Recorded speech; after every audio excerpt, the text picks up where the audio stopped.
दोस्तों, ये एक बहुत ही भयानक बात हो रहा है आज संसार में। हम विश्वासियों द्वारा हम अपने सांसारिक दोस्तों, रिश्तेदारों, अपने पड़ोसियों को दिखाने या खुश करने के लिए अपना एकमात्र सच्चा, जिंदा, स्वर्ग में विराजमान सृष्टिकर्ता अल्फा और ओमेगा परमेश्वर को खुद से अलग कर रहे हैं। हम हर दिन हर रोज कुछ ऐसा काम कर रहे हैं जिससे परमेश्वर से दूर होते जा रहे हैं और खुद परमेश्वर भी हमारे विरोध हो गए हैं। दोस्तों, आज इस वीडियो में मैं आपको बताने वाली हूँ कि मसीह लोग किस तरह से दिवाली या दशहरा मना रहे हैं। आप जानेंगे तो आश्चर्य हो जाएंगे और ये ही वीडियो हम मसीहों को परमेश्वर के क्रोध से बचा सकता है।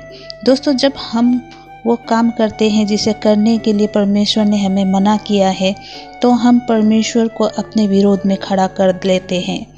निर्गमन 20 अध्याय का 3 और 4 पद में लिखा है, तू मुझे छोड़ दूसरे को ईश्वर करके न मानना, तो अपने लिए कोई मूर्ति खोद कर न बनाना, न किसी की प्रतिमा बनाना जो आकाश में व पृथ्वी पर व पृथ्वी के जल में है। तू उसको दंडवत न करना और न उनकी उपासना करना, क्योंकि मैं तेरा परमेश्वर यहोवा जलन रखने वाला ईश्वर हूँ।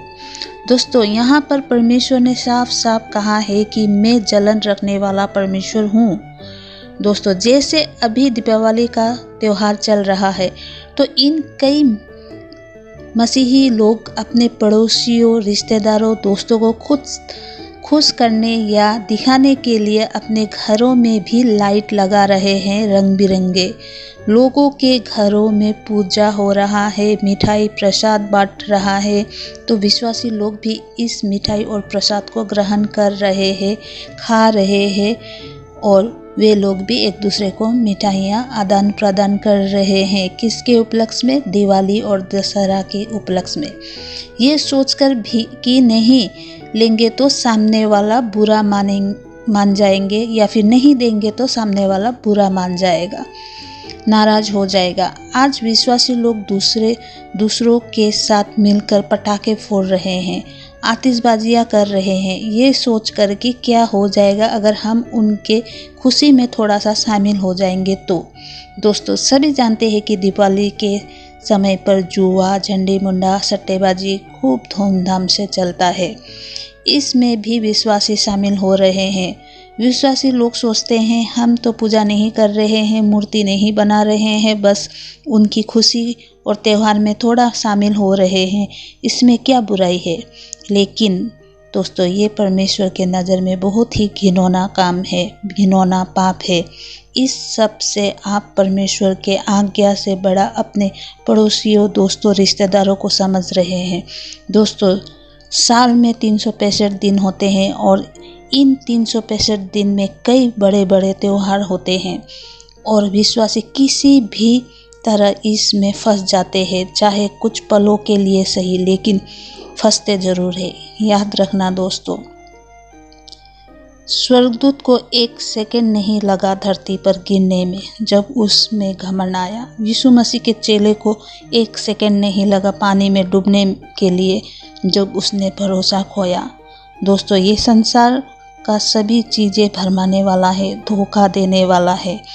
इसीलिए वचन में लिखा है, तुम भरमाए जाओगे, और ये भी लिखा है कि धोखा ना खाओ। फिर भी हम अपने समझ का सहारा लेते हैं और सांसारिक चीज़ों में फंस जाते हैं, या ये कहे कि खुद को फंसा लेते हैं, आकर्षित हो जाते हैं इस संसार के चकाचौंध दुनिया में। जबकि वचन में लिखा है, तुम अपने समझ का सहारा न लेना, वरन संपूर्ण मन से यहोवा पर भरोसा रखना। दोस्तों, यशायाह 46 का 6 पद में लिखा है, जो थैली से सोना उड़ेलते हैं और कांटों में चांदी तोलते हैं, वे जो सुनार को मजदूरी देकर उससे देवता बनवाते हैं, तब वे उसे प्रणाम करते हैं, वरन दंडवत भी करते हैं। फिर वे उसको कंधे पर लिए फिरते हैं, फिर उसकी स्थान में रख देते हैं और वो वहीं खड़ा रहता है, वो अपने स्थान से हट नहीं सकता।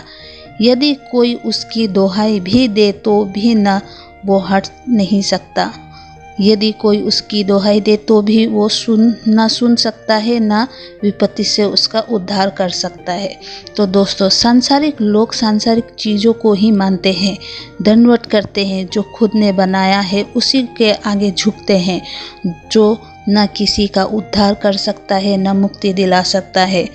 आज विश्वासी लोग भी इन्हीं चीज़ों में डायरेक्ट नहीं या फिर इनडायरेक्ट शामिल हो रहे हैं, जो कि पाप है। परमेश्वर के नज़र में ये घृणा योग्य कार्य है। हमें इन चीज़ों को इनकार करना है, सांसारिक चीज़ों से खुद को बचाना है और खुद को परमेश्वर के नज़र में सही साबित करना है।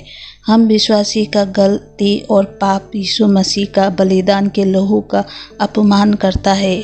इससे बड़ा पाप और घृणा योग्य कार्य दूसरा कोई नहीं, जो यीशु मसीह के बलिदान के लहू को पाप या फिर उसकी बलिदान के लहू को अपमान करे। दोस्तों, आज हम सांसारिक चीज़ों में जिस तरह, इन त्योहारों में जिस तरह फंस रहे हैं, शामिल हो रहे हैं, ये एक तरह से मूर्ति पूजा और मूर्ति को दंडवत करना ही है। तो दोस्तों, खुद को इससे बचा के रखें। याद रखें, हमें सिर्फ और सिर्फ परमेश्वर के नज़र में खुद को सही साबित करना है और परमेश्वर के मापदंड में सही उतरना है। तो दोस्तों, सबको जय मसीह की।